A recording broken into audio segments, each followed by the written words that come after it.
नमस्कार प्यारे विद्यार्थियों, सभी का रसायन विज्ञान की इस क्लास में स्वागत है। आज हम गैसीय अवस्था को कंप्लीट कर देंगे।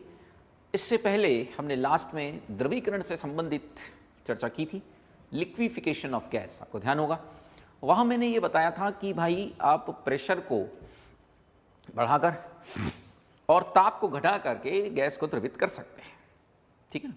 और इसके लिए हमने एक आधार भी सेट किया था कि भाई कब वो द्रवित होगी कब नहीं होगी। तो स्पष्ट रूप से जब क्रांतिक ताप से आप ऊपर चले गए तो फिर उसको द्रवित करना संभव नहीं है, फिर वो द्रवित नहीं होती, क्योंकि अणुओं की गतिज ऊर्जा इतनी हो जाती है कि वो और पास में आ ही नहीं सकते। यहां पर द्रवीकरण से संबंधित कुछ क्रांतिक पैरामीटर हमने बताए थे, जिसकी चर्चा की। अभी क्रांतिक ताप है, दाब है, आयतन। इसी द्रवीकरण से संबंधित एक और बिंदु मैं यहां डिस्कस करना चाह रहा हूं। इसी लिक्विफिकेशन से एसोसिएटेड एक पॉइंट मैं बताना चाह रहा हूं, उसे कहते हैं एंड्रयू प्लॉट। आज हम बेसिकली कुछ छुटपुट चीजें जो रह गई हैं, देखिए हर चैप्टर में लगभग लास्ट में हम जो कुछ बीच बीच में थोड़ा बहुत रह गया होता है उसको कवर करने की कोशिश करते हैं, क्योंकि कई बार बीच बीच में से कुछ छोटे छोटे पॉइंट उस समय ध्यान में नहीं रहते, तो हम उसको लास्ट में एक साथ कवर करा देते हैं, ठीक है ना। तो वो चीज हम करेंगे। पहले तो एंड्रयूज प्लॉट को कंप्लीट करते हैं, फिर छोटे छोटे कुछ टॉपिक उठाएंगे जिनके बारे में हमको अलग अलग टाइम पर बताना चाहिए था, पर वो इधर उधर रह गए थोड़ा बहुत, तो एक साथ उनको कवर कर लेते हैं ताकि चीज रहे नहीं। सो फिलहाल एंड्रयूज प्लॉट की बात कर रहे हैं हम। एंड्रयूज प्लॉट क्या है? देखिए, यह एक प्लॉट है, उसमें तो कोई डाउट नहीं है। खुद चिल्ला चिल्ला कह रहा है कि हाँ मैं एक प्लॉट हूं। किसके बीच का प्लॉट है? P व V के मध्य का, प्रेशर और वॉल्यूम के मध्य का। उसमें तो कोई नई बात नहीं है, हम पहले भी बना चुके हैं। लेकिन यह गैस के द्रवीकरण से संबंधित P और V के बीच का प्लॉट है। यानी जब आप गैस को लिक्विफाई करते हो, जब आप लिक्विफाई कर रहे होते हो, उस समय गैस का दाब और आयतन कैसे बदलता है वह आपको यह प्लॉट बताएगा। मैं ये कहना चाहता हूं कि गैस के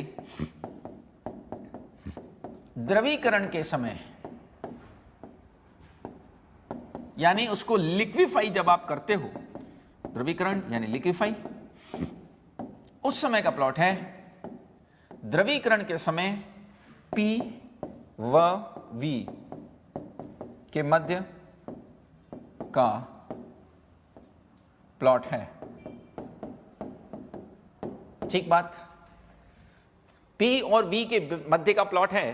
प्लॉट को मैं यहां बना देता हूं, इसका विस्तार हम अगले पेज पर बनाएंगे, तो वहां पर भी फिर से इसको बनाऊंगा। एक बार मैं इंट्रोडक्शन दे देता हूं कि एक्चुअली ये प्लॉट किस तरह से दिखाई देता है।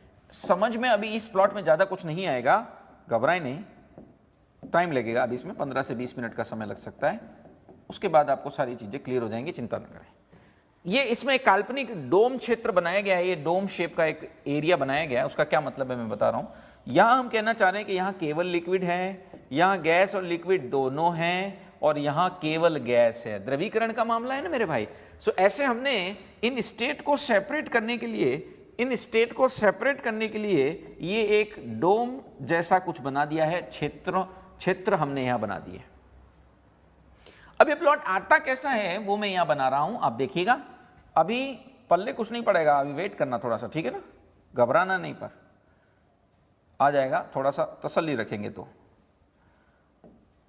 ये कुछ ऐसा प्लॉट बन रहा है। ये मैंने 4 अलग अलग ताप पर प्लॉट को कुल मिलाकर के बनाया है। 4 अलग अलग ताप पर मैंने प्लॉट को बनाया है। यह आपका T1 ताप पर है, ये T2 ताप पर है, ये TC ताप पर है। याद करो TC कौन था, आपको याद आएगा। TC कौन था मेरे भाई? क्रांतिक ताप था, ठीक है। अब ये प्लॉट क्यों आता है या ऐसा क्या है इसके अंदर पढ़ने लायक, वो बात हम करेंगे नेक्स्ट पेज पर। मैं इसको विस्तार से बता रहा हूं, बस यहां पर इतना बता देना चाहता हूं कि ताप के क्रम के हिसाब से देखा जाए तो ये T3 बड़ा है फिलहाल TC से, और T2 से, और T1 से। ऐसा यहां एक क्रम यहां ध्यान रखना। और ये TC क्या है? तो ये क्रांतिक ताप हैं, जबकि T1, T2, T3 तो कोई से भी टेम्परेचर हो सकते हैं, इनका क्रम यही रहना चाहिए। ये क्रांतिक ताप है, यह एक क्रांतिक ताप TC को व्यक्त कर रहा है। अब मैं यहां इसको डिटेल में, इसमें कुछ हिस्से बांट करके करवा रहा हूं। क्या मतलब है इस चीज का, देखो समझना। इसमें मैं कुछ हिस्से बांट रहा हूं, देखो बेटा। प्रेशर और वॉल्यूम के मध्य का प्लॉट, इसमें डोम शेप में ये कुछ बनाया गया जिससे आप विभेदित कर सकें, रीजन को विभेदित कर सकें। मैं बताता हूं क्या कहना चाह रहा हूं, ठीक है। अब शुरू किया, एक बार को स्टार्ट किया हमने T1 ताप पर गैस का द्रवीकरण, ये प्लॉट कुछ ऐसा आया। अब देखो इसको समझो, ये T1 ताप पर मैंने प्लॉट बनाया है, यहां पर केवल द्रव अवस्था है, यहां केवल गैस अवस्था है, यहां गैस और लिक्विड दोनों अवस्था है। इसको मैं हिस्से में बांट देता हूं, ये पॉइंट A है, ये पॉइंट B है, ये पॉइंट C है, ये पॉइंट D है। मान लेते हैं इसको मैंने कुछ पोर्शन में बांट दिया। अब देखो ये इस तरीके का प्लॉट आया है। ये क्या पता चलता है इससे कौन से रीजन से क्या जानकारी मिलती है मैं बताता हूं। देखो बच्चों, पहला T1 ताप पर प्रोग्राम चल रहा है। क्या प्रोग्राम चल रहा है? अपन चाहते हैं कि गैस द्रवित हो जाए, दाब को लगा करके, दाब को बढ़ा करके आपने गैस को द्रवित करना चाहा है, क्योंकि आप ये अच्छे से जानते हैं कि जब आप दाब बढ़ाएंगे, जब आप इस पर प्रेशर लगाएंगे, तभी तो गैस द्रवित होना शुरू होगी। तो सबसे पहले T1 ताप पर इसके अंदर पहला हिस्सा मैं बता रहा हूं, फर्स्ट पोर्शन में बता रहा हूं A से B वाला, कि भैया यहां क्या क्या हुआ। कुछ भी नहीं हुआ, यहां तो गैस ही बनी रही है। A से लेकर B तक गैस ही बनी हुई है, क्योंकि यहां पर जैसे जैसे, अब देखना, जैसे जैसे दाब बढ़ा है, यहां पर आयतन कम हुआ है। इस प्लॉट को भी पढ़ना पड़ेगा, आपको समझना पड़ेगा कि इसमें एक्चुअली क्या हो रहा है। जब आप दाब बढ़ा रहे हो, देखो दाब यूं बढ़ रहा है और आयतन यूं कम हो रहा है। इस प्लॉट को ऐसे पढ़ना, ध्यान से देखो, ये यूं पढ़ना है, इसको ऐसे नहीं पढ़ना है, बल्कि इस दिशा में, यहां से शुरू होकर के और ऐसे जा रहे हो आप। इस प्लॉट को समझिएगा, इसमें आप यहां से स्टार्ट हो रहे हो, ये स्टार्टिंग पॉइंट इस प्लॉट का, और ऐसे ऐसे ऐसे जा रहे हो। तो उसमें से पहले हिस्से A से B की बात करूं, A से B में क्या दिख रहा है? A से B में दाब बढ़ा है और आयतन कम हुआ है। दाब बढ़ा है, यहां पर बढ़ रहा है दाब, और आयतन कम हुआ है। और गैस ही बनी हुई है, अवस्था में तो परिवर्तन नहीं हुआ है, अवस्था में तो कोई चेंज नहीं हुआ है, गैस अवस्था गैस ही बनी हुई है, जैसा कि यहां पर देख रहे हैं हम। A से B में क्या हुआ? दाब बढ़ाने पर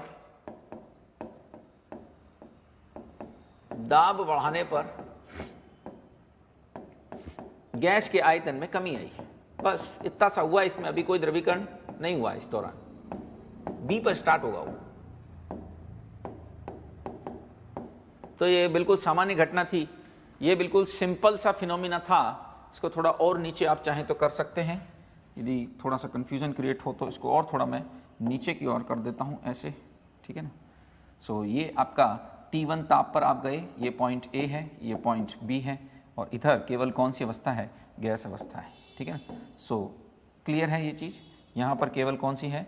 यहाँ पर केवल गैस अवस्था है, और ये डोम शेप एरिया है। तो A से B में दाब बढ़ाने पर गैस के आयतन में कमी आई, यस बिल्कुल सही है। दूसरा पोर्शन B से C के बीच में क्या हो रहा है? तो बेटा B पर गैस द्रवित होना प्रारंभ हो गई है। B से C में आप देख रहे हैं गैस द्रवित होना प्रारंभ हो गई है।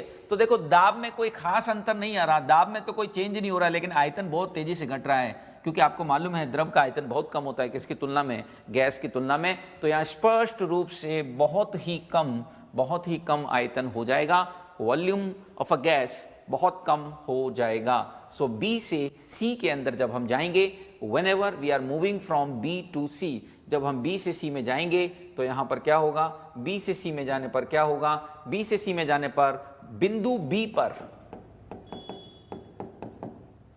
द्रवीकरण प्रारंभ हुआ है, स्टार्ट हुआ है, खत्म नहीं हुआ है, स्टार्ट हुआ है, ध्यान रखना। द्रवीकरण प्रारंभ हुआ है, और जैसे ही द्रवीकरण प्रारंभ होता है, जैसे ही आपका द्रवीकरण प्रारंभ हो जाएगा, उसके बाद तो आयतन में बहुत तेजी से कमी आएगी, ठीक है ना। आयतन में तेजी से कमी हो रही है,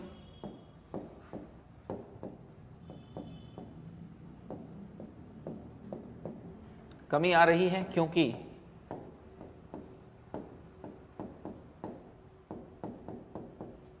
क्या होता है? द्रव का आयतन, अरे द्रव बन रहा है ना, और द्रव का वॉल्यूम तो हमेशा ही कम होता है, क्योंकि द्रव का आयतन गैस से कम है। द्रव का आयतन जो होता है वह गैस से काफी कम है।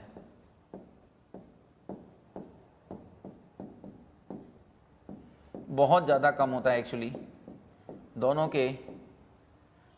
के वॉल्यूम में, दोनों के आयतन में काफी अधिक अंतर होता है।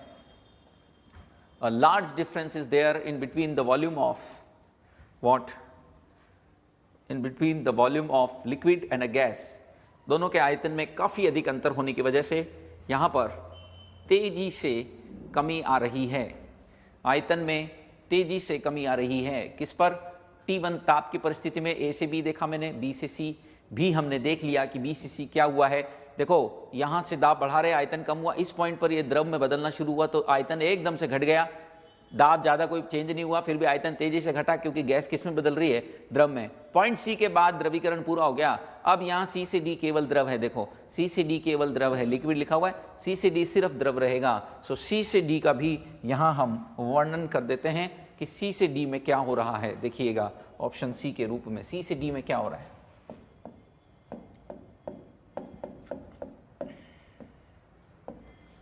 बिंदु सी पर द्रवीकरण पूर्ण हो गया, मतलब अब केवल द्रव है, गैस खत्म।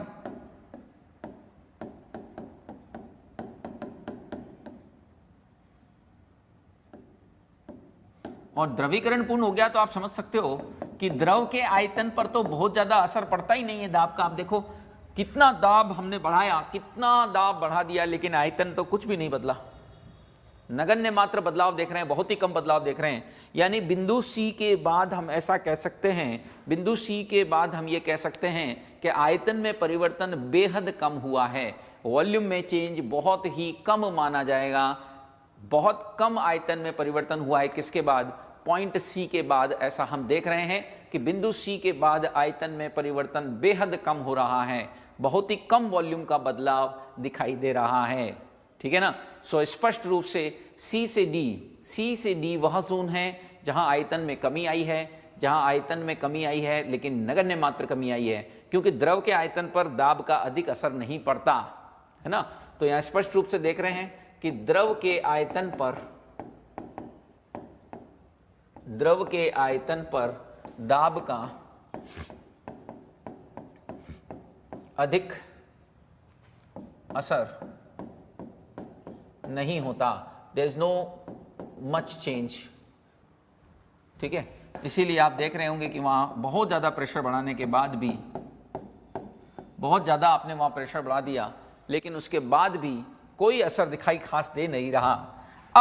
अब इस कार्यक्रम को जब आप T1 ताप पर कराने जाओगे, इसी चीज को जब आप T1 ताप पे कराने जाओगे जो अपेक्षाकृत ज्यादा ताप है, तो बेटा यहां पर आपको अपेक्षाकृत ज्यादा दाब लगने वाला है। बाकी कोई चेंज इस प्लॉट की नेचर में आप देख पा रहे होंगे कि कोई परिवर्तन नहीं है। लगभग सेम टू सेम ही यह आएगा। ये लगभग सेम टू सेम जो पहले बनाया है उसके जैसा ही आ रहा है। ये देख रहे हैं आपकी जो पहले मैंने बनाया हुआ है उसके जैसा ही प्लॉट आ रहा है। द ओनली थिंग इज कि आपको अपेक्षाकृत ज्यादा दाब लग रहा है इसको द्रवित करने के लिए, क्योंकि आपने ताप ज्यादा लिया।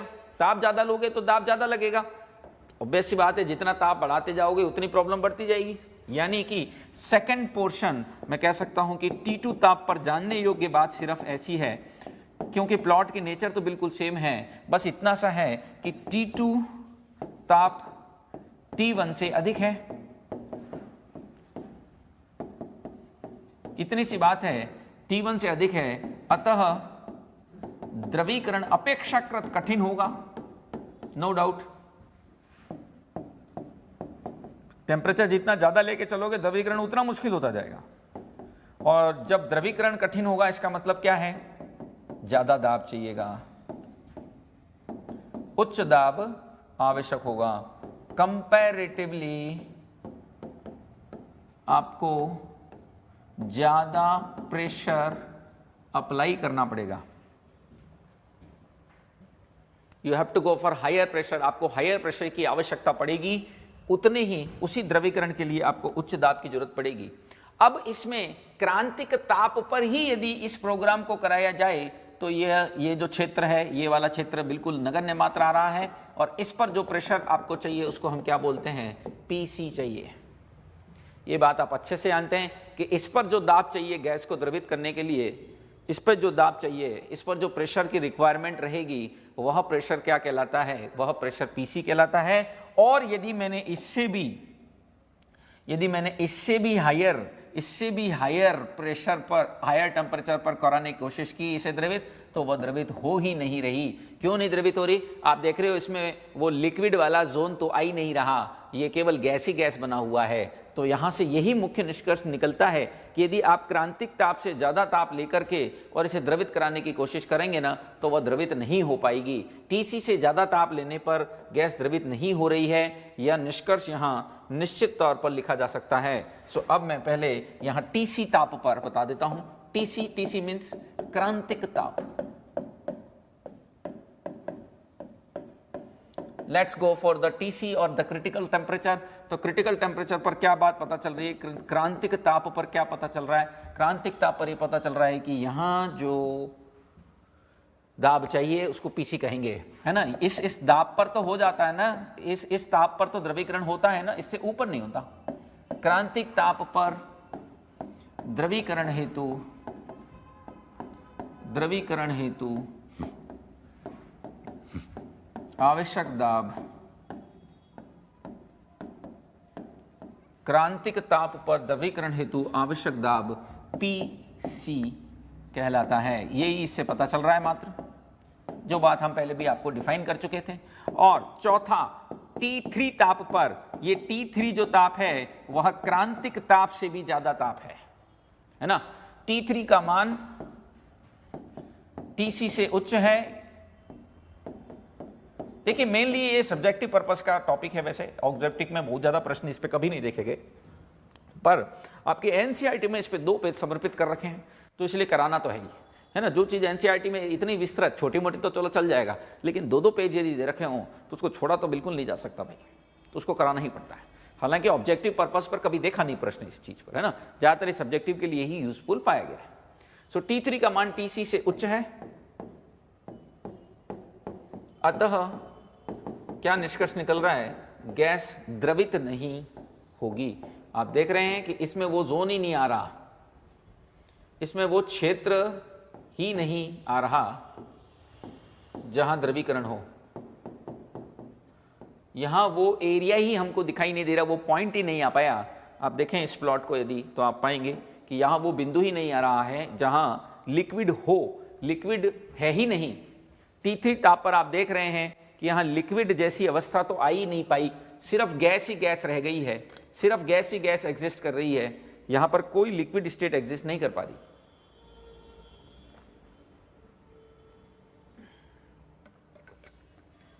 तो बच्चों ये आपके एक जो हिस्सा रह गया था उसके बारे में हमने बात की, इसको बोलते हैं एंड्रयूज प्लॉट, जो बेसिकली P और V के बीच का ही प्लॉट है, परंतु वह किसके साथ है, P और V के बीच का ही प्लॉट है, परंतु वह किसके लिए है, द्रवीकरण के लिए है, ठीक है ना। परंतु वह द्रवीकरण के लिए लग रहा है, द्रवीकरण के लिए लग रहा है, द्रवीकरण के लिए P और V का प्लॉट है, ठीक है बच्चों। आगे चलते हैं एक क्वेश्चन के रूप में। अब कुछ छोटे छोटे से कॉन्सेप्ट हैं जो बेसिकली क्वेश्चन के रूप में हम दे रहे हैं, के रूप में पहले दे देने चाहिए थे, लेकिन प्रश्न के रूप में अब दे देते हैं ताकि दोनों बात हो जाए, प्रश्न कैसा आता है वो भी पता चल जाएगा। देखिए एक वितरण वक्र होता है, मैक्सवेल बोल्ट्जमैन वितरण वक्र।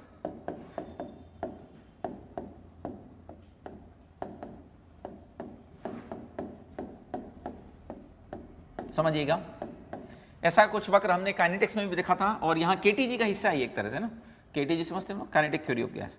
ये प्लॉट ऐसा कुछ आ रहा है, देखो बच्चों, ये है आपके अणुओं का अंश, फ्रैक्शन ऑफ मॉलिक्यूल है ना, फ्रैक्शन समझते हो ना, 1/3 1/4 ऐसे, परसेंटेज मान लो 10%, 20%, 50%। सो ये अणुओं का अंश, यहां पर ये अणुओं का अंश है, और इधर वेग है, वेलोसिटी। तो ये प्लॉट जो है वो कुछ इस तरीके का आ रहा है, दो प्लॉट हैं एक्चुअली यहां। हमसे कहा गया कि ये T1 ताप पर लिया गया है, ये T2 ताप पर लिया गया है, और ये आपका UMP1 है। UMP समझते हो ना, मुख्य प्रायिकता वेग। ये आपका UMP1 है और ये आपका UMP2 है। मैंने इस प्लॉट को दो अलग अलग टेम्परेचर पर लिया हुआ है, ठीक बात है। अब मेरे से प्रश्न क्या कहा गया है कि T1 व T2 में सही संबंध है। ध्यान रखना, एक ही गैस है, सेम गैस के लिए बात हो रही है, यानी कि ये कोई अलग अलग दो गैसें नहीं है। ध्यान रखना, किसी गैस हेतु तो एक गैस है, उसके लिए मैक्सवेल बोल्ट्जमैन वितरण वक्र यहां आपको दे रखा है। पूछा यह है कि भैया यहां पर T1 व T2 में क्या सही रिलेशन है, या इस रिलेशन को हम क्या कहेंगे। तो पहला ऑप्शन ये आता है कि T1 बराबर T2 है क्या, दूसरा ऑप्शन आता है कि T1 is greater then T2 है क्या, और तीसरा ऑप्शन आता है कि T1 is less than T2 है क्या। तो यहां हमको सेलेक्ट करना है कि इसमें से कौन सा ऑप्शन करेक्ट माना जाएगा regarding your T1 and T2। T1 एवं T2 ताप के रिगार्डिंग कौन सा ऑप्शन करेक्ट कंसीडर किया जाएगा, कौन सा ऑप्शन सही माना जाएगा, इनमें से कौन सा ऑप्शन हमको करेक्ट मानना है। तो देखिए बच्चों, बहुत आसान है इसे करना। कैसे करेंगे देखो, सिंपल सी बात है। ये प्लॉट है किसके बीच में, ये प्लॉट है अणुओं के अंश, फ्रैक्शन ऑफ मॉलिक्यूल जिसको हम बोल सकते हैं, और वेलोसिटी के बीच में, यानी वेग। अब ये प्लॉट कुछ ऐसा आ रहा था और आपने ताप को बढ़ाया तो ये प्लॉट जो है वो ऐसा हो गया। ये आपको बोला है T1 पर, ये आपको T2 पर। ये आप जानते हैं ये UMP होता है। UMP means most probable velocity, यानी मुख्य प्रायिकता वेग। जो ज्यादातर अणुओं का वेग हो, जो ज्यादातर अणुओं का वेग हो, उसको मुख्य प्रायिकता वेग कहते हैं। क्या पता चल रहा है इससे, स्पष्ट रूप से ये तो दिख रहा है कि UMP का सूत्र होता है √2RT/m, यानी जब T बढ़ाऊंगा, एक ही गैस के लिए मैं कह सकता हूं कि जब T बढ़ाऊंगा तो UMP का मान बढ़ गया होगा। क्या हम ऐसा कह सकते हैं? तो यस, बिल्कुल हम ऐसा कह सकते हैं कि जब हमने T बढ़ाया होगा तभी UMP बढ़ा होगा। और स्पष्ट रूप से यहां नजर आ रहा है दैट द UMP जो 2 की वैल्यू है, UMP 2 की वैल्यू बड़ी दिखती है हमको क्लियरली UMP 1 की तुलना में। UMP 2 की वैल्यू UMP 1 से बड़ी है, तो no doubt T2 is greater than क्या होगा, T1 होगा। यानी ताप बढ़ाया होगा तभी तो वेग का मान बढ़ा है। सिर्फ UMP नहीं, किसी भी तरह का वेग ले लो, वह हमेशा ताप के तो समानुपाती ही रहेगा, ताप के समानुपाती ही रहेगा। निश्चित तौर पर ताप के समानुपाती रहना चाहिए। ताप के समानुपाती ही होगा। किसी भी तरीके का प्लॉट ले लो, किसी भी तरीके का प्लॉट ले लो, वह ताप के समानुपाती ही वेग रहेगा, उसमें कोई डाउट नहीं है। तो यहाँ स्पष्ट रूप से UMP2 का मान UMP V से 1 से बड़ा है। कैसे बड़ा है? वो तो आप इस प्लॉट पर देखो, बड़ा ही है ना भाई। ये वेलोसिटी ऐसे बढ़ रही है तो ये वैल्यू इससे तो बड़ी होगी, इससे तो बड़ा है ना भाई। तो UMP2 का मान UMP1 से बड़ा है, तो T2 का मान T1 से बड़ा होगा, T2 का मान T1 से बड़ा होगा। यानी ताप बढ़ाओगे तो वेलोसिटी की वैल्यू भी बढ़ जाएगी। लेकिन एक बात और देख रहे होंगे आप कि ये अंश घट गया है, ये फ्रैक्शन घट गया है।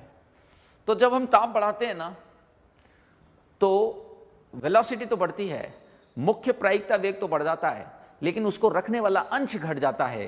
क्योंकि देखिए, मुख्य प्रायिकता वेग का मतलब ज्यादातर अणुओं की ज्यादातर अणुओं का जो वेग हो। अब क्या होगा कि जब आपने टेम्परेचर बढ़ाया तो बहुत सारे मॉलिक्यूल्स का वेग बढ़ गया होगा और वो हायर वेलोसिटी वाले हो गए होंगे।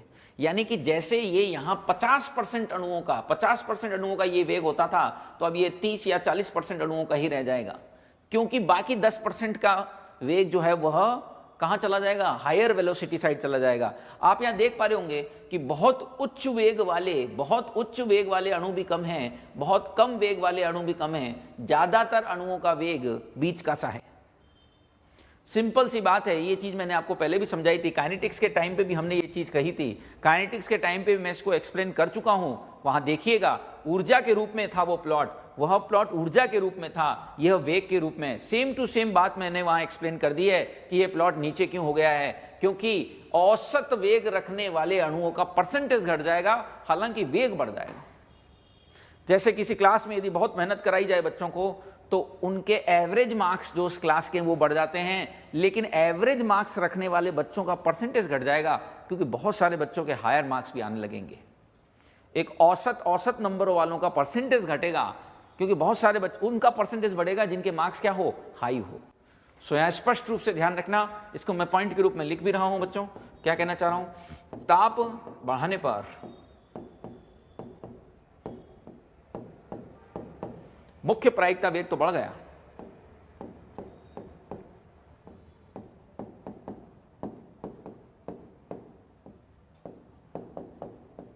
मुख्य प्रायिकता वेग तो बढ़ जाता है,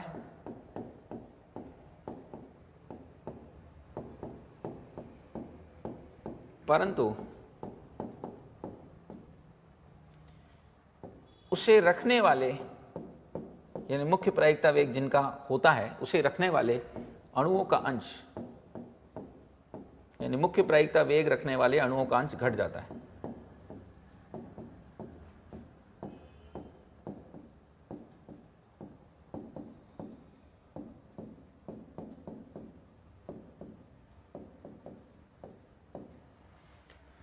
ताप बढ़ाने से मुख्य प्रायिकता वेग यानी कि यूएमपी तो बढ़ता है।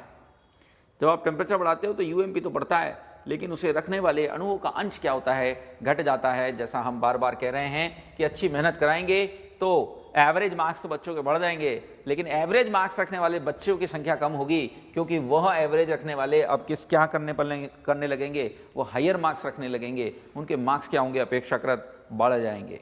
ठीक है ना, उनके मार्क्स अपेक्षाकृत क्या होंगे, बढ़ जाएंगे। ठीक है ना, उनके मार्क्स अपेक्षाकृत बढ़ जाएंगे। That is what we are trying to explain.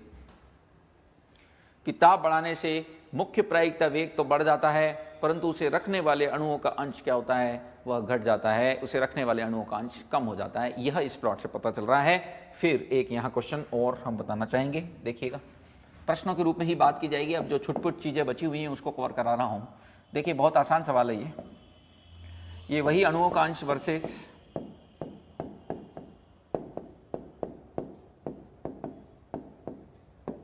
वेग के मध्य का प्लॉट है, और ये प्लॉट कुछ ऐसा आ रहा है। ठीक है, अब मैंने यहां 3 वेग बनाए।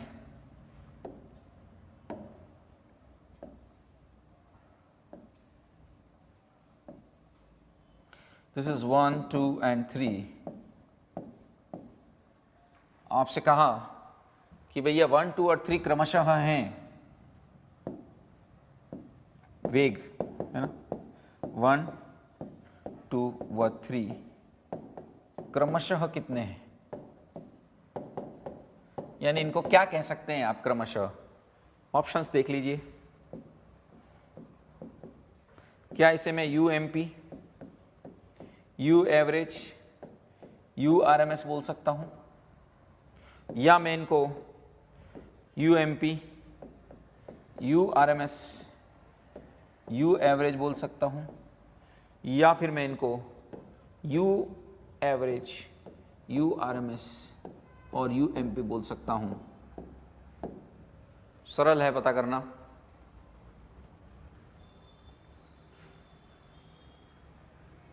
इस प्लॉट में, ये जो एक प्लॉट बनाया गया है, इसके अंदर हमको 1 व 2 और 3 बताने हैं कि ये कौन कौन से वेग रहे होंगे। हम ये पढ़ चुके हैं पहले ही, इनके फॉर्मूले सब देखो।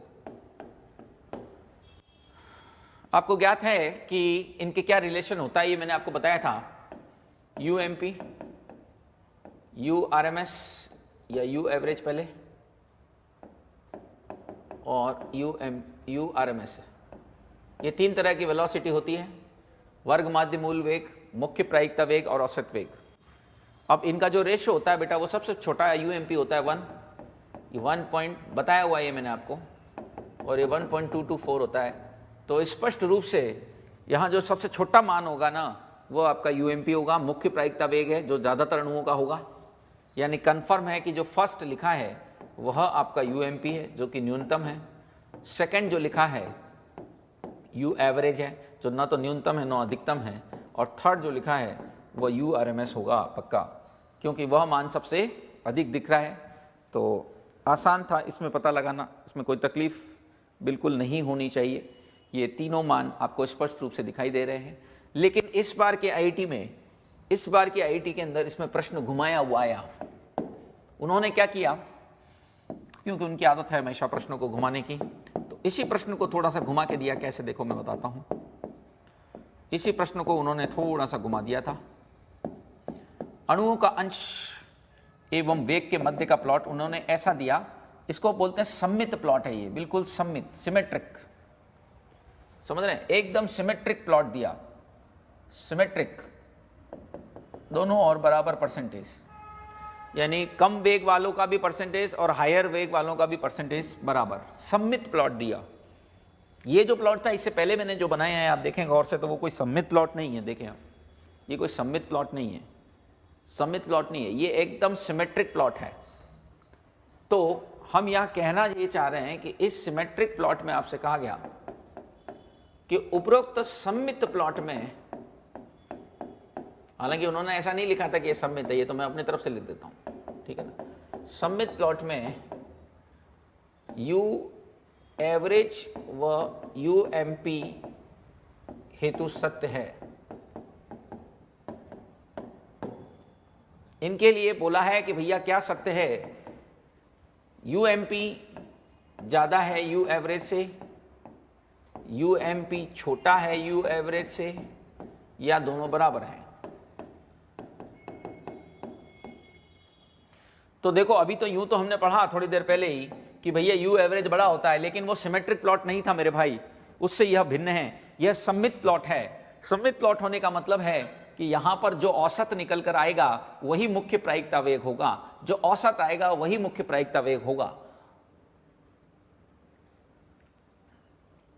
यानी ज्यादातर अणुओं का जो वेग होगा वही एवरेज आएगा। इसके लिए सिमेट्रिक होना बहुत जरूरी है, यह सममित नहीं होता।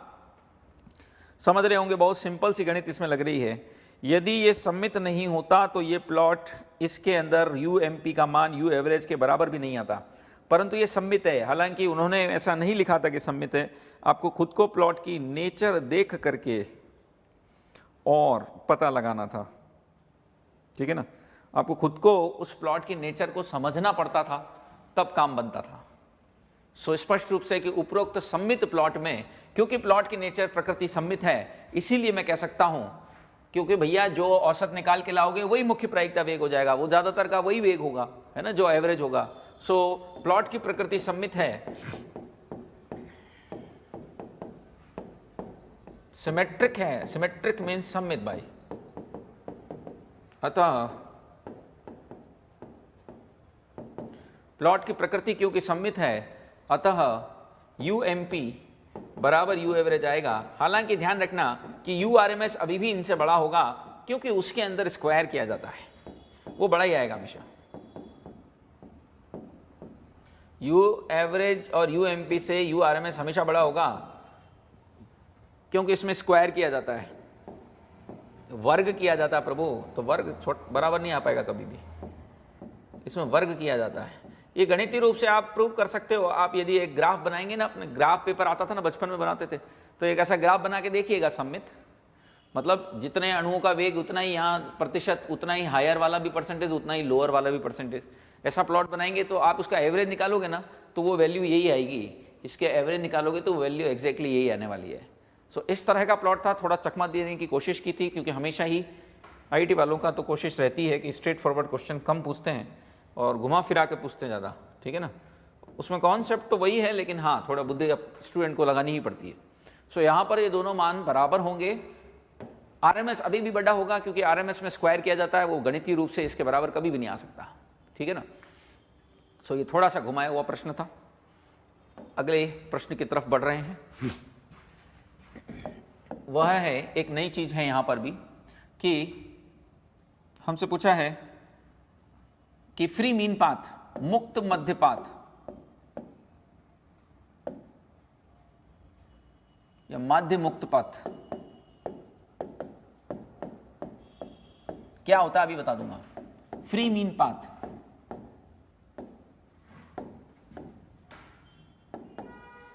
ये सब केटीजी के प्रश्न है ना। माध्य मुक्त पथ सर्वाधिक होगा,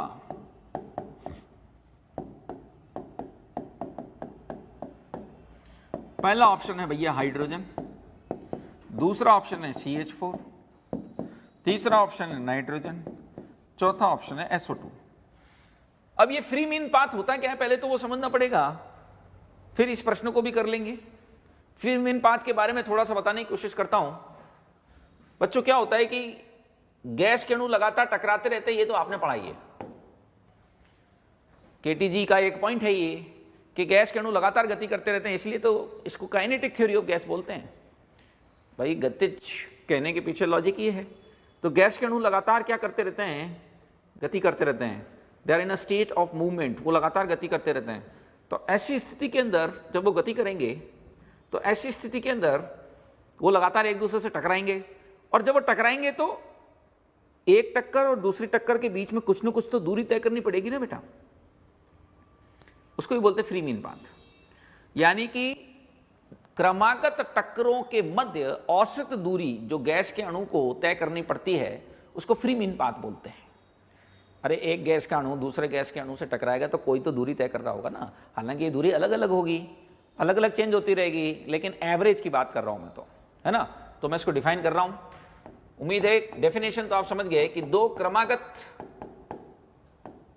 टक्करों के मध्य, टक्कर मतलब संघट, एक ही बात है, कॉलिजन, टक्कर मतलब कॉलिजन भाई, के मध्य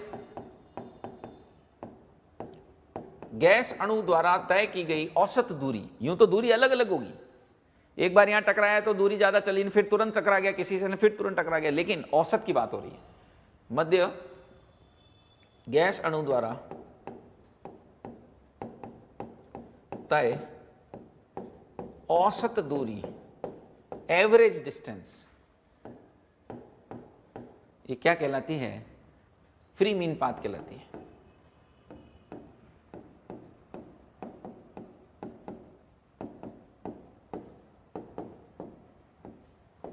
This particular distance is known as the free mean path, उसको माध्य मुक्त पथ कहते हैं। इसमें कोई डाउट नहीं है कि आकार छोटा होगा तो आपको क्या लगता है, यदि किसी गैस के अणु का आकार छोटा है तो उसको ज्यादा दूरी तय करनी पड़ेगी कि कम दूरी तय करनी पड़ेगी? यदि आकार छोटा है तो दूसरे अणु से टकराने में उसको ज्यादा दूरी तय करनी पड़ेगी, इसमें कोई डाउट नहीं है ना। तो यहां पर यह कन्फर्म है, ये कन्फर्म बात है। इसको लैम्बडा से बताते हैं बेटा, इसको लैम्बडा से बताते हैं। तो ये जो लैम्बडा होती है ना वो 1/σ होती है। 1/σ के, सिग्मा क्या है, नई चीज कुछ नहीं है, सिग्मा इज कॉलिजन डायमीटर, यानी कि संघट्य व्यास, उसके व्युत्क्रमानुपाती होती है। देखो सिग्मा क्या है, कुछ भी नहीं है, ऐसा कुछ भी नहीं है कि मैं उसको अलग से कोई परिभाषित करूं। ये सिग्मा है, देखो ये जो दूरी है उसको सिग्मा बोलते हैं, संघट्य व्यास यानी कि कॉलिजन डायमीटर। कॉमन सेंस है कि आकार बड़ा होगा, यदि आकार बड़ा होगा तो ये सिग्मा बड़ा होगा, सिग्मा भी बड़ा हो जाएगा, और सिग्मा बड़ा होगा तो लैम्बडा कम होगा। भाई आकार छोटा होने पर कॉमन सेंस है कि गैस के अणुओं का आकार कम होगा तो उनको ज्यादा दूरी तय करनी पड़ेगी, इसमें कोई डाउट नहीं है। यहां पर मैं लिख भी देता हूं कि देखिए अणु का आकार बड़ा होगा, यदि अणु का आकार छोटा लेते हैं, अणु का आकार यदि कम है तो सिग्मा भी कम होगा और लैम्बडा जो है वो ज्यादा हो जाएगा। समझ रहे हो? संघट्य व्यास का मतलब ये होता है कि कितना अणु पास में आ सकते हैं, निकटतम जो अणु आए हैं उनके बीच की दूरी, है ना। टकराने वाले अणुओं के मध्य न्यूनतम दूरी, वाले अणुओं के मध्य न्यूनतम दूरी को हम सिग्मा बोलते हैं, मिनिमम डिस्टेंस। देखिए कैसे चीजें जुड़ी हुई हैं, मैं बता दे रहा हूं चीजें कैसे जुड़ी हुई हैं आपस में। देखिए आप इस चीज को, फिर बोल रहा हूं कि भाई जो आपके गैस के अणु होते हैं, गैस के अणु गति करते हैं, टक्कर मारते हैं एक दूसरे को, और टकराएंगे तो दूरी तय करनी पड़ेगी ना। दो टक्करों के बीच में ऐसा तो नहीं है कि एक से टकराया ना तुरंत वहीं दूसरा अणु खड़ा होगा, थोड़ी तो डिस्टेंस ट्रैवल करनी पड़ेगी। और ये जो औसत दूरी है उसको ही हम फ्री मीन पाथ बोलते हैं, यानी कि माध्य मुक्त पथ बोलते हैं। जितना छोटा आकार होगा उतना दूरी ज्यादा तय करनी पड़ेगी। तो यहाँ उत्तर तो इसका नो डाउट हाइड्रोजन हो जाएगा, क्योंकि हाइड्रोजन का आकार सबसे छोटा होगा, इसमें कोई शक नहीं है। और हाइड्रोजन का आकार छोटा होगा तो दो क्रमागत टक्करों के मध्य में उसके अणु को ज्यादा दूरी तय करनी पड़ेगी। और इस दौरान यहाँ पर ये सिग्मा क्या आ गया, सिग्मा कुछ भी नहीं है। दो अणु जब टकराते हैं तो उनके बीच की न्यूनतम दूरी को हम सिग्मा से व्यक्त करते हैं। दो अणु जब टकराते हैं तो उनके बीच की न्यूनतम दूरी हम सिग्मा यानी कॉलिजन डायमीटर से व्यक्त करते हैं। तो दोनों चीजें आपस में बिल्कुल पूरी तरह से कंप्लीटली जुड़ी हुई हैं कि यदि आकार छोटा होगा तो सिग्मा छोटा होगा तो लैम्डा ज्यादा होगा। कई बार क्या है कि इसमें अणुओं का आकार न बोल करके और उसको संगठ्य व्यास ऐसे दे देता है, तो इसलिए कंफ्यूज न हो, इसलिए मैंने ये चीज भी यहां बता दी है। तो सिंपल सी चीज है कि यदि आकार बहुत बड़ा होगा गैस का अणुओं का तो उसको कम दूरी तय करनी पड़ेगी, टकराने फटाफट से टकरा जाएगा। यानी एक बात जान लीजिए कि ये जो लैम्डा होता है ना, जिसको हम बोलते हैं फ्री मीन पाथ, वह समानुपाती होता है प्रेशर के, जबकि ताप स्थिर हो, और ये समानुपाती होता है 1/T के, जबकि दाब स्थिर हो, और ये समानुपाती होता है सिग्मा के, जबकि T और P सेम हो। ठीक है ना, T और P की कंडीशन सेम हो। इन चीजों को ध्यान रखें, क्योंकि इसके पीछे बहुत ही सिंपल सा कॉमन सेंस काम करता है कि जब आप दाब बढ़ाएंगे तो अनुपास में आएंगे तो कम दूरी तय करनी पड़ेगी, और जब मैं ताप बढ़ाऊंगा तो आयतन बढ़ता है, अणु दूर जाते हैं, दूर जाएंगे तो ज्यादा दूरी तय करनी पड़ेगी। यानी कि ताप बढ़ाओगे तो ये कह सकते हैं हम, उल्टा लिख दिया हमने, ये आपका T आएगा, ये आपका P आएगा। क्योंकि देखिए सिंपल बात है, जब आप दाब बढ़ाएंगे तो अणु पास में आएंगे, आयतन कम होगा, दाब बढ़ाओगे अणु पास में आएगा, आयतन कम होगा, दाब बढ़ाओगे अणु पास में आएंगे, आयतन कम होगा तो कम दूरी तय करनी पड़ेगी। ठीक है ना, तो दाब बढ़ाएंगे तो लैम्डा, यहां ध्यान रखना कि P स्थिर है, यहां पर T स्थिर है, और यहां P और T समान है। गैसों के लिए तुलना कर रहे हैं अपन, ये ध्यान रखना। इसका लॉजिक भी बहुत क्लियर है कि दाब बढ़ाने पर, बहुत लॉजिक इसका स्पष्ट रूप से कह सकता हूं कि दाब बढ़ाने पर गैस के अणु निकट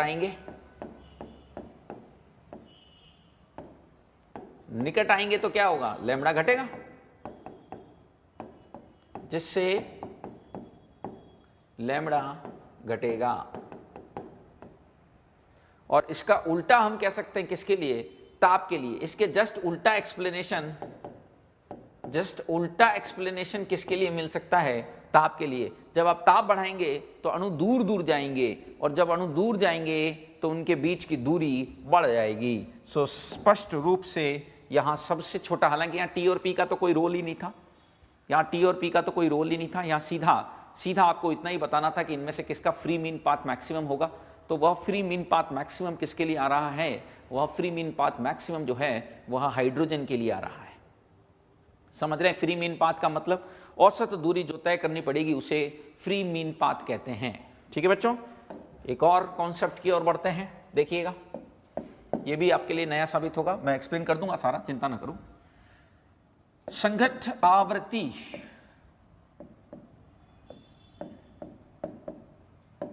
इसको व्यक्त करते बेटा Z से,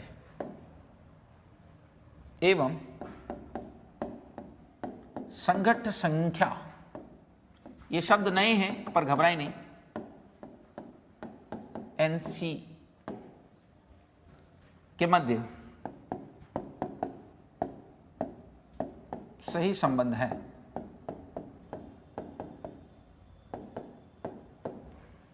इन संबंधों में स्मॉल n भी आ रहा है तो उसको बारे में भी बताता हूं।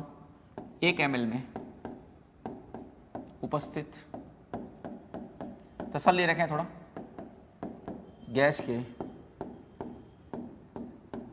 अणुओं की संख्या।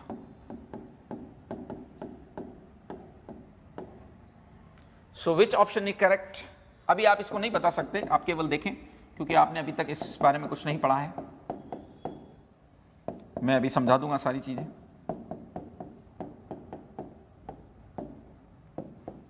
क्योंकि आपको पहले इसके लिए ये तो मालूम होना चाहिए ना कि ये चीजें हैं क्या।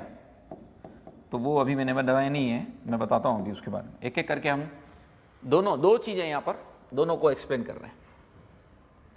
दोनों के मध्य का रिलेशन तो आप तभी समझ पाएंगे जब दोनों बातों को समझ पाएंगे कि ये है क्या। तो देखिए क्या है, सिंपल चीज है। देखो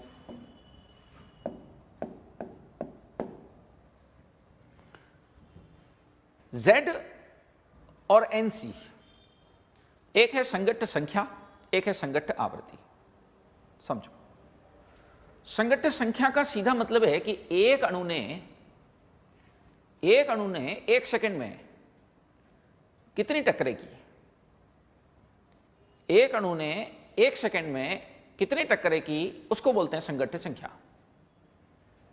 और संघट्ट आवृत्ति, संघट्ट आवृत्ति का मतलब होता है कुल टक्करों की संख्या, टोटल नंबर ऑफ कॉलिजन, यानी कि कुल कितनी टक्करें एक सेकंड के अंदर प्रोड्यूस हुई, कुल कितनी टक्करें एक सेकंड में प्रोड्यूस हुई, उसको हम Z से व्यक्त करते हैं।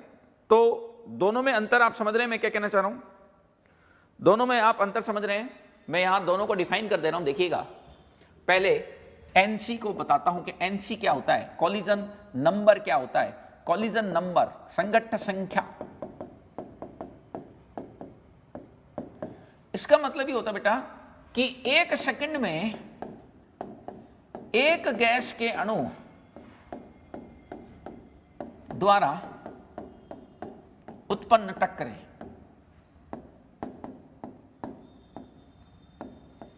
यानी कि एक सेकंड में एक गैस के अणु ने कितनी टक्करें की उसको हम NC से बताते हैं।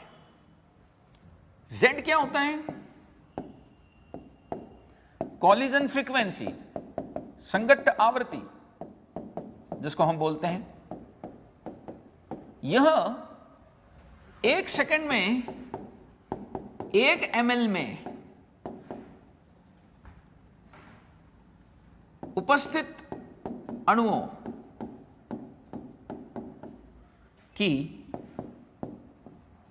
के मध्य हुई कुल टक्करों की संख्या। टक्कर मतलब संघट्ट है ना, एक ही बात है। टक्कर थोड़ा देसी हो जाता है।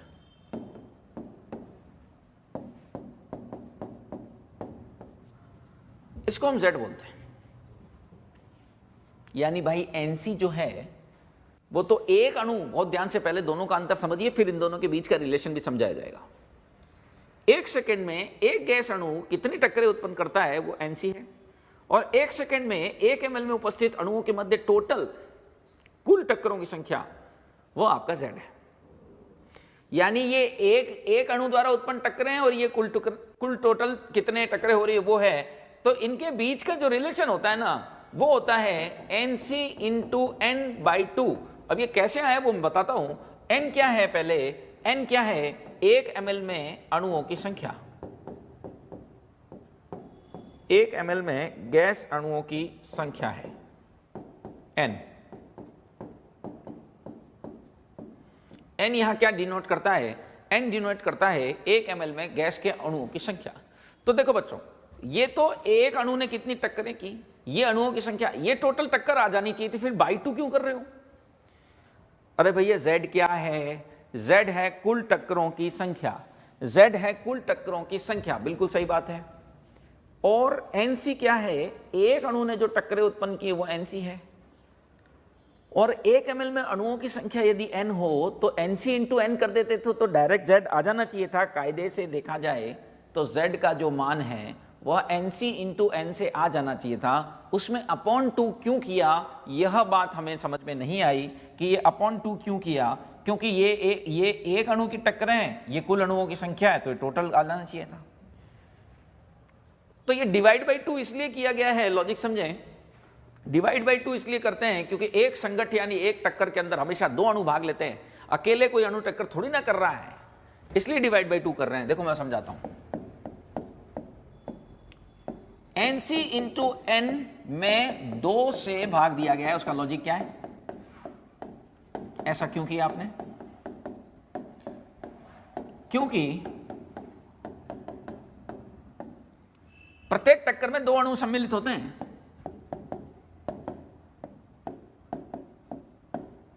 प्रत्येक टक्कर में 2 अणु भाग लेते हैं, एक नहीं लेता भाई। प्रत्येक टक्करों में 2 अणु भाग लेते हैं, एक नहीं लेता भाई, एक नहीं लेता। कैसे, देखो मैं इसको सिंपल एग्जांपल से समझाने की कोशिश करता हूं जिससे बातें और क्लियर हों। मान लेते हैं बेटा, बहुत सरल उदाहरण से बता रहा हूं, मान लेते हैं ये 2 अणु हैं 1 ml में, 1 ml में 2 अणु हैं। मान लेते हैं 1 ml में 2 अणु हैं, तो कॉमन सेंस है कि 1 ml में 2 अणु हैं तो यहां n का मान 2 होगा, इसमें कोई डाउट नहीं हो सकता। 1 ml में यदि अणुओं की संख्या 2 है, 1 ml में यदि अणुओं की संख्या 2 है तो यहाँ n का मान 2 होगा, है ना। 1 ml में 2 अणु है तो नो डाउट n का मान 2 होगा। और यदि यहाँ एक अणु 1 सेकंड में 2 टक्कर उत्पन्न करे, मान लेते हैं, माना, ये 2 अणु भी माने और ये 2 टक्करों की संख्या भी मानी, ठीक है ना। 2 टक्कर उत्पन्न करे तो NC का मान 2 हो गया कि नहीं हो गया? यहां तक समझो, पहले बहुत ध्यान से सुनना और समझना। 1 ml में मान लेते हैं 2 अणु हैं तो n का मान 2 हो गया, क्योंकि n का मतलब होता है 1 ml में कितने अणु हैं। माना एक अणु 1 सेकंड में 2 टक्कर उत्पन्न करता है तो NC का मान 2 हुआ। तो ऐसी स्थिति में कुल टक्करों की संख्या निकालने का जो सूत्र है उसको अप्लाई करूं तो दिस इज 2 × 2/2, यानी कि 2 टक्करें आई। ऐसा क्यों हुआ? यानी कि 1 सेकंड में कुल टक्करों की संख्या 2 ही आई। 1 सेकंड में कुल टक्करों की संख्या 2 क्यों आई वो समझने की कोशिश कर रहे हैं। 1 सेकंड में कुल टक्करों की संख्या, जिसको हम Z बोलते हैं, ये 2 क्यों हुई, 4 क्यों नहीं हुई भाई? देखो सिंपल सी चीज है, 4 क्यों होगी बताइए। अब बहुत ध्यान से सुनना, हम कह रहे हैं कि ये एक अणु 1 सेकंड में 2 बार इसे टकरा, खुद से तो नहीं टकराएगा, इसी से टकराएगा ना प्रभु। टक्करों की संख्या आपस की लेनी है, दीवार वाली तो लेनी नहीं है। तो ये एक अणु इससे 2 बार टकरा रहा है, ये एक अणु इससे 2 बार टकरा रहा है 1 सेकंड के अंदर। तो उस 2 बार टकरा रहा है उसके अंदर ये वाला अणु भी तो इससे 2 बार टकरा गया ना। तो आपको 4 क्यों लेनी है? टक्करें तो 2 ही हुई, टक्करों की संख्या 4 थोड़ी ना ले सकते। यदि मैं डिवाइड बाई 2 ना करूं तो आपका आंसर 4 आएगा। तो क्या 1 सेकंड में 4 टक्करें हो रही हैं? नहीं।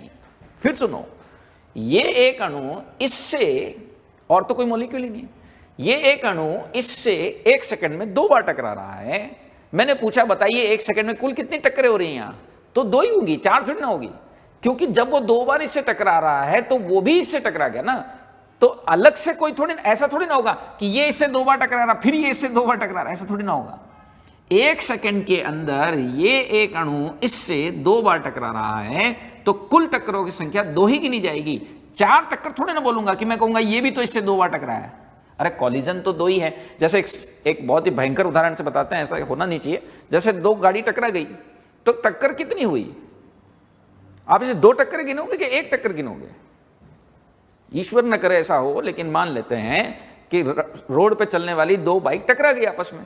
मैं क्या कहूंगा कितनी टक्करें हुई यहां पर? आप उसे 2 गिनोगे कि एक बाइक तो इधर से टकरा रही, एक बाइक इधर से टकरा रही, एक टक्कर तो इस बाइक की, एक टक्कर इस बाइक की। अरे टक्कर तो 1 ही हुई मेरे भाई, 2 थोड़ी गिनूंगा उसको मैं।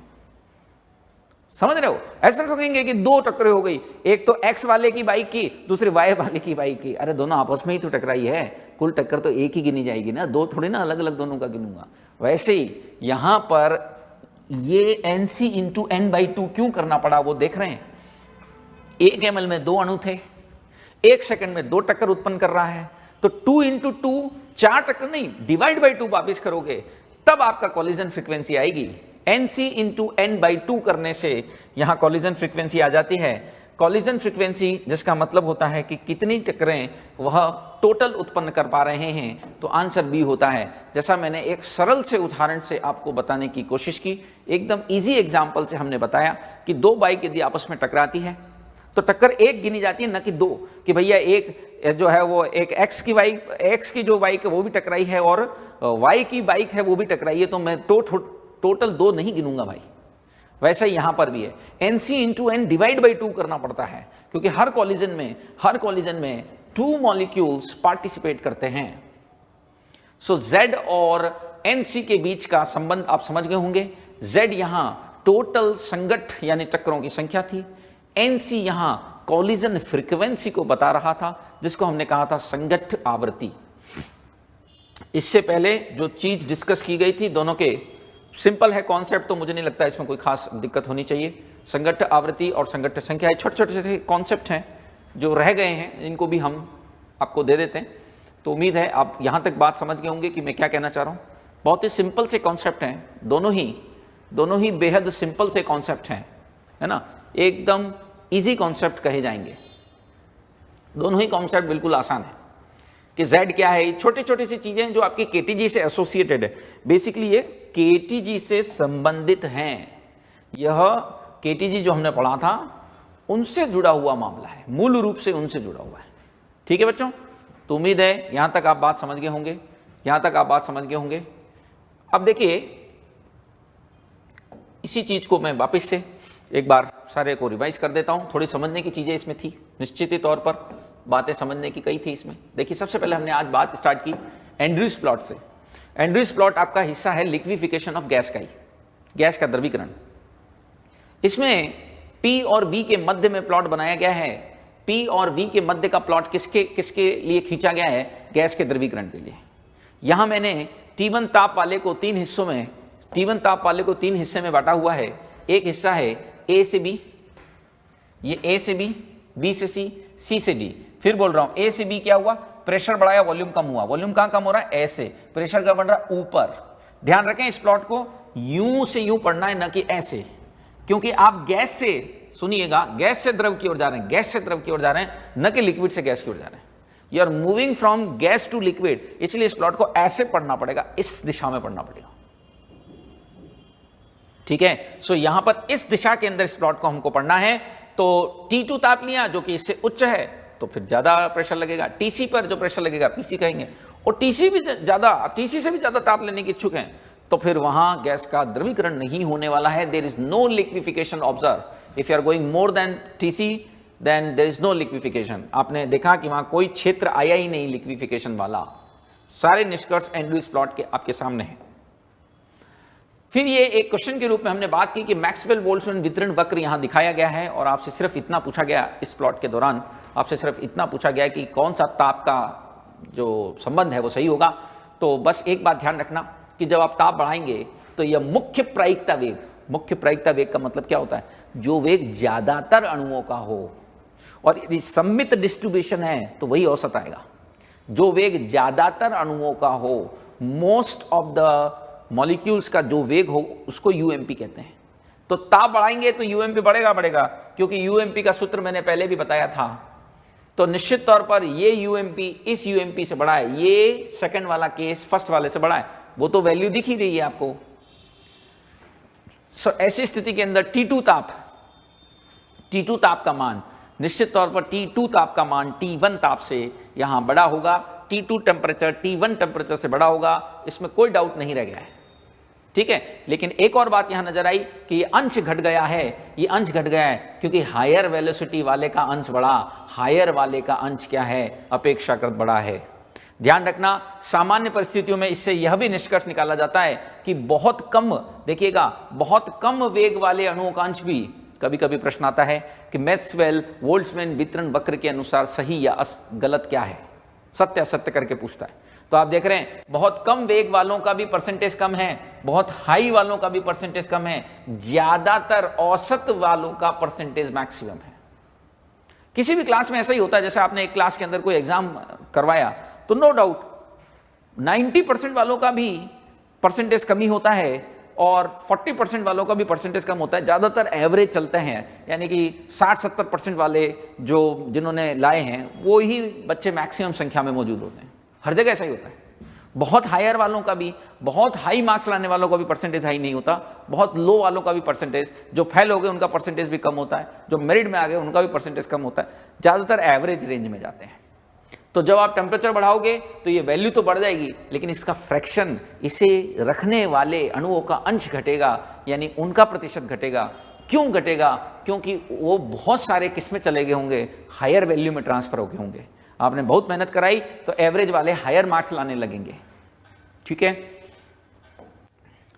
फिर ये एक सिंपल सी बात थी, इसमें कोई ज़्यादा तकलीफ नहीं थी, इसमें बहुत आसानी से आप बता सकते हो कि 1 2 3 में से कौन क्या है, और उसके पीछे लॉजिक बहुत आसान है। उसके पीछे का लॉजिक ये है कि भैया यहाँ जो बड़ा वैल्यू है वो आपका URMS होगा, कंफर्म है। ये रिलेशन हम आपको बता चुके हैं। तीनों के फॉर्मूले आपको याद होने चाहिए, उम्मीद है याद होंगे। UMP इज 2RT/m होता है, क्योंकि ऊपर लिखा गया रिलेशन इन्हीं से आएगा। यदि ये ध्यान नहीं है तो वो रिलेशन भी नहीं आने वाला है। πm होता है, और URMS की जहाँ तक बात है वह √3RT/m होता है। सो उम्मीद है आपको ध्यान है चीज़ें। लेकिन यदि ये सम्मित दे दिया तो UMP और U एवरेज का मान सेम होगा। यदि सिमेट्रिक लिखा ही है सम्मित प्लॉट में, सम्मित का मतलब जितने प्रतिशत का जितना वेग कम है उतने ही प्रतिशत का जो है वह वेग हाई भी है। तो एक सिमेट्रिक सा, ये इस बार का IIT का ही प्रश्न था, एक सिमेट्रिक सा प्लॉट देकर आपसे पूछ सकते हैं। फ्री मीन पाथ, ये कॉन्सेप्ट ज़्यादातर इसमें नए कॉन्सेप्ट आज हमने बताए हैं, क्योंकि वह छोटे छोटे कॉन्सेप्ट थे जो रह गए थे, और आज क्योंकि हमें कंक्लूड करना है चैप्टर तो हमने करा दिए। फ्री मीन पाथ क्या है, कोई दिक्कत नहीं है। दो टक्करों के बीच में जो एवरेज डिस्टेंस ट्रैवल करनी होती है, दूरी तय करनी होती है, उसको बोलते हैं मुक्त माध्य पथ, फ्री मीन पाथ। यदि अणु छोटा होगा तो दूरी ज्यादा तय करनी पड़ेगी, अणु बड़ा होगा तो दूरी कम तय करनी पड़ेगी। इसी का संबंध कॉलिजन डायमीटर संघट्य व्यास से भी किया है। संघट्य व्यास क्या है, बहुत सिंपल है, ये संघट्य करने वाले अणुओं के बीच की न्यूनतम दूरी है। It is the minimum distance between two molecules. तो देखिए ये ऐसे जुड़े हुए हैं, अणु का आकार कम होगा तो सिग्मा भी कम होगा, ये सिग्मा है भाइयों। अणु का आकार कम होगा तो सिग्मा का मान भी कम होगा, और सिग्मा का मान कम होगा तो लैम्बडा बढ़ेगा। ये चीजें आपस में किस तरह से जुड़ी हुई हैं वह मैंने बात करने की कोशिश की कि अणु का आकार छोटा होगा, अणु का आकार छोटा होगा तो ऑब्वियस सी बात है सिग्मा भी छोटा होगा, और सिग्मा छोटा होगा तो लैम्बडा बड़ा होगा, क्योंकि ऑब्वियस सी बात है कि ज़्यादा दूरी तय करनी पड़ेगी। सिंपल कॉन्सेप्ट है। देखिए इसको कोई ऐसे एक्सप्लेनेशन की जरूरत नहीं, फिर भी बता देता हूँ। जैसे ये दो अणु हैं, इनको दूरी जो तय करनी है उसके तुलना में यदि मैं ये इतने बड़े अणु ले देता हूँ तो ऑब्वियस सी बात है कि ये दूरी जो है वो घटती जाएगी, ये जो दूरी है वो कम होती जाएगी। जितना मेरा बड़ा अणु लेता जाऊंगा उनके बीच की दूरी जो टकराने के लिए उसे तय करनी है वो कम होती जाएगी। बहुत सिंपल सी चीज़ है, देखिए इसमें कोई ज़्यादा बुद्धि लगानी नहीं है, बिल्कुल व्यवहारिक चीज़ें हैं। ये तो मामला एकदम बिहेवियर सिंपल कॉमन सेंस का हो गया। संघट्ट आवृत्ति संघट्ट संख्या के मध्य संबंध क्या है, तो पहले यह समझना आवश्यक था कि भैया संघट्ट आवृत्ति क्या होता है और संघट्ट संख्या क्या होती है। तो सिंपल है, संघट्ट संख्या एक अणु जितनी टक्कर करता है वो है, संघट्ट आवृत्ति कुल टक्करों की संख्या है। दोनों 1 सेकंड में है, कॉमन सेंस है, 1 सेकंड के अंदर होने वाली कुल टक्करों की संख्या है, Z से बताई गई है। बस इतना ही ध्यान रखना कि यहाँ NC इंटू N किया है, NC इंटू N किया है तो डिवाइड बाई 2 क्यों किया है, उसके पीछे बहुत सिंपल सा लॉजिक मैंने बता दिया कि जब ये एक अणु, मैं कह रहा हूँ ये अणु 1 सेकंड में 2 बार इससे टकरा रहा है तो इसकी टक्करों को और अलग से गिना नहीं जाएगा, वो इसमें ऑलरेडी शामिल है। यदि ये 2 बार टकराया तो ये भी उस दौरान इससे 2 बार टकरा गया तो टक्करों की संख्या 2 ही गिनी जाएगी, न कि 4। यानी 2 इंटू 2 नहीं कर देना है, 2 इंटू 2 डिवाइड बाई 2 करना है। यानी कि Z बराबर NC into N divide by 2 होता है। यहां पर यह समझने की जरूरत है। ठीक है बच्चों, अब इसमें पिछले वर्षों के प्रश्न रह गए हैं वो हम करा देंगे, साथ साथ में और कुछ छोटी मोटी चीजें होंगी तो वो भी कराते जाएंगे। एक दिन और इस पे हम लेंगे जिसमें प्रीवियस ईयर्स के क्वेश्चंस कराए जाएंगे। फिलहाल के लिए इतना ही। Thank you for watching, bye.